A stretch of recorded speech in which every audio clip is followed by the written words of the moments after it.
Todos los países del mundo en estos momentos están reformando la educación pública. Existen dos razones para ello. La primera es económica. La gente está intentando resolver cómo podemos educar a nuestros niños para que ocupen su lugar en la economía del siglo XXI. ¿Cómo hacemos eso? Si ni siquiera podemos anticipar cómo será la economía al final de la próxima semana, como esta reciente crisis lo está demostrando. ¿Cómo hacemos eso? La segunda razón es cultural. Todos los países del mundo están intentando resolver cómo podemos educar a nuestros niños para que tengan sentido de identidad cultural, para poder legarles los genes culturales de nuestras comunidades y a la vez formar parte del proceso de globalización. ¿Cómo cuadramos ese círculo? El problema es que están intentando enfrentarse al futuro, a base de hacer lo mismo que en el pasado. Y en el proceso están alineando a millones de niños que no ven ninguna utilidad en asistir a la escuela. Cuando nosotros íbamos al colegio nos retenían allí con la historia de que si trabajábamos mucho y sacábamos buenas notas y luego estudiábamos un título universitario, tendríamos un trabajo. Nuestros hijos no se creen eso. Y hacen bien, por cierto. Es mejor tener una titulación que no tenerla, pero ya no es ninguna garantía. Y especialmente no lo es si el camino hacia ella marginaliza la mayoría de cosas que tú consideras importantes acerca de ti mismo. Hay gente que dice que hay que subir los estándares, que eso sería un avance. Ah, ¿sí? Sí, lo deberíamos hacer. ¿Y por qué ibas a querer rebajarlos? No me he encontrado con ningún argumento que me convenza para bajarlos. Pero subirlos, por supuesto que habría que subirlos. El problema es que el sistema educativo actual fue diseñado, concebido y estructurado para una era diferente. Fue concebido en la cultura intelectual de la Ilustración y en las circunstancias económicas de la Revolución Industrial. Antes de la mitad del siglo XIX no había sistemas educativos públicos. En realidad no, o sea, podrías estudiar con los jesuitas si tenías dinero, pero la educación pública, pagada con los impuestos, obligatoria para todo el mundo, gratuita y a la vuelta de la esquina, era una idea revolucionaria. Y mucha gente se opuso a ello.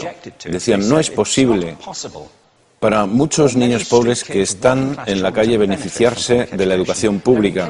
Son incapaces de leer y escribir. ¿Por qué perder tiempo con esto? Y también se asienta sobre una serie de suposiciones sobre la estructura social y la capacidad de las personas. Fue dirigido por el imperativo económico de aquel momento, pero a lo largo de todo ello se infiltró el modelo intelectual de la mente, el cual era esencialmente la idea que la Ilustración tenía sobre la inteligencia. La auténtica inteligencia consistía en cierta capacidad para el razonamiento deductivo y un conocimiento amplio de la cultura clásica. Se podría resumir en capacidad académica. Y esta idea está fuertemente enraizada en la reserva genética de la educación pública. El creer que hay dos tipos de personas, académicas y no académicas, y la consecuencia de eso es que mucha gente brillante se creen que no lo son porque han sido evaluados siguiendo este concepto de mente. Así que tenemos dos pilares gemelos, el económico y el intelectual. Y desde mi punto de vista, este modelo ha causado caos en la vida de mucha gente. Ha habido gente que se ha beneficiado maravillosamente de él, pero la mayoría de la gente no. En lugar de beneficiarse, sufren de esto. Una epidemia moderna, mal ubicada y también ficticia. Esta es la plaga del síndrome de déficit de atención e hiperactividad, TDAH. Este es un mapa de la incidencia del TDAH en Estados Unidos, el mapa de prescripciones médicas para el TDAH. No me malinterpreten, no quiero decir que el síndrome de déficit de atención no exista. Yo no tengo la formación necesaria para ello. Sé que la amplia mayoría de psicólogos y pediatras creen que sí, pero aún es un tema a debatir. Lo que sí me consta es que no se trata de una epidemia. Estos niños están siendo medicados tan rutinariamente como a mi generación nos quitaban las amígdalas, por los mismos motivos caprichosos y por la misma razón, la moda de la medicina. Nuestros hijos están viviendo en el periodo más intensamente estimulante de la historia de la Tierra. Están siendo acosados con información y les están reclamando subvención desde todos los medios. Los ordenadores, los iPhone, las vallas publicitarias y cientos de canales de televisión. Y nosotros les penalizamos por distraerse. ¿Distraerse de qué? Cosas que son un aburrimiento, en la escuela sobre todo. Me parece a mí que no es totalmente una incidencia el hecho de que la incidencia del TDAH haya crecido paralela al incremento de los test estandarizados. A estos niños se les está dando cosas como Ritalin, Adderall, a menudo medicación bastante peligrosa, solo para hacer que se concentren y se calmen.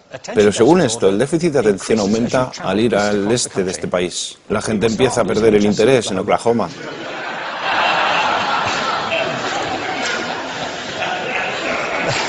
Ya casi no pueden pensar en Arkansas. Y para cuando llegan a Washington, lo han perdido completamente. Y hay distintas razones para ello. Es una epidemia ficticia. Si lo piensas, las artes, y no quiero decir que sea exclusivo de las artes, creo que también es cierto para las ciencias y para las matemáticas, pero permítanme hablar en particular de las artes, porque ellas son las víctimas de esta mentalidad en especial. Las artes tratan especialmente la idea de experiencia estética. Una experiencia estética es una en la que tus sentidos están funcionando a su máxima capacidad. Cuando te hallas presente en el momento actual, cuando vibras con la emoción de lo que estás experimentando, cuando estás plenamente vivo. Y la anestética es cuando cierras tus sentidos y te atontas ante lo que está sucediendo. Y muchos de estos medicamentos hacen eso.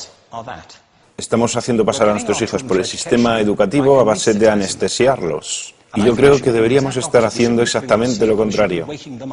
No deberíamos adormilarlos, sino despertarlos para que vean lo que sucede en su interior. Pero el modelo que tenemos es este. Yo creo que tenemos un sistema educativo modelado del interés de la industria a su imagen y semejanza. Les daré un par de ejemplos. Las escuelas aún están organizadas como si fueran fábricas. Tienen timbres que suenan, instalaciones separadas, están especializadas por asignaturas. Aún educamos a los niños por lotes. Les hacemos pasar por el sistema según su grupo de edad. ¿Por qué hacemos eso? ¿Por qué suponemos que lo más importante que los niños tienen en común es su edad? Parece como si lo más importante de ellos fuese su fecha de fabricación, ¿no? Bueno, yo conozco niños que son mucho mejores que otros niños de su edad en distintas disciplinas, o en diferentes momentos del día, o que son mejores en grupos pequeños, o en grupos grandes, o que simplemente trabajan mejor solos. Si te interesa el modelo de aprendizaje, no puedes empezar con esta mentalidad de cadena de montaje. Se trata esencialmente de una conformidad. Cuando ves el incremento de los exámenes estandarizados y de los currículos estandarizados, todo se basa en la estandarización. Yo creo que tenemos que ir justamente en la dirección opuesta. Esto es lo que quiero decir cuando hablo de cambiar el paradigma. Hay un estudio estupendo que se ha hecho recientemente acerca del pensamiento divergente. El pensamiento divergente no es lo mismo que la creatividad. Yo defino la creatividad como el proceso de tener ideas originales que tengan valor. Pensamiento divergente no es sinónimo de creatividad, pero es un componente esencial de la misma. Es la capacidad de ver montones de respuestas posibles a una cuestión. Montones de maneras diferentes de interpretar una cuestión. Pensar lateralmente, como lo llamó Edward de Bono. No pensar solamente de manera lineal o convergente. Ser capaz de ver múltiples respuestas y no solo una. Así que yo diseñé un test para esto y voy a inventarme un ejemplo. A la gente se le puede preguntar cuántos usos se le ocurren para un clip. A la mayoría se les ocurren unos 10 o 15. A la gente que se le da bien se le pueden ocurrir 200. Y lo hacen porque preguntan, ¿el clip podría estar hecho de goma y medir 60 metros? ¿Tiene que ser un clip tal como lo conocemos? Bueno, pues diseñé el test y lo probé con 1.500 personas. En un libro titulado Más allá del punto de ruptura, y en el protocolo del test, si superabas una puntuación determinada, se te consideraba un genio del pensamiento divergente. Así que quiero preguntarles, ¿qué porcentaje de la gente que hizo el test puntuó como genio en pensamiento divergente? Y debo decir una cosa más acerca de ellos. Eran niños de jardín de infancia. Así que, ¿qué opináis? ¿Qué porcentaje de genios?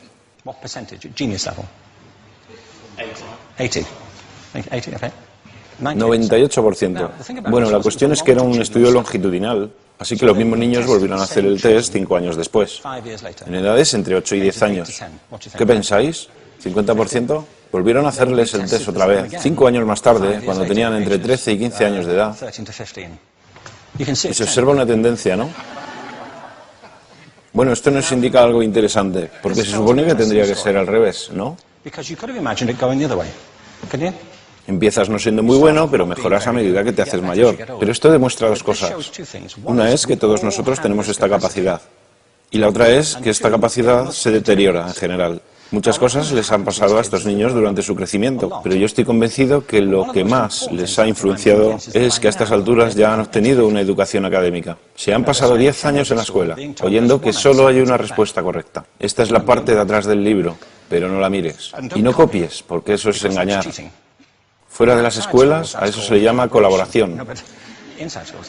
Esto no sucede porque los docentes así lo quieran. Es simplemente porque sucede así. Es porque se halla presente en la reserva genética de la educación. Tenemos que pensar de forma diferente acerca de la capacidad humana. Tenemos que superar esta vieja idea acerca de lo académico y lo no académico, lo abstracto, lo teórico, lo vocacional, y empezar a verlo como lo que es, un mito. En segundo lugar, tengo que reconocer que la mayor parte de las veces el buen aprendizaje se da en grupos y que la colaboración es lo que alimenta el crecimiento. Si atomizamos a las personas, las separamos y los juzgamos por separado, formamos una especie de desconexión entre ellos y su ambiente de aprendizaje natural. Y en tercer lugar, un asunto importante es la cultura de nuestras instituciones, los hábitos de estas instituciones y los hábitats que ocupan.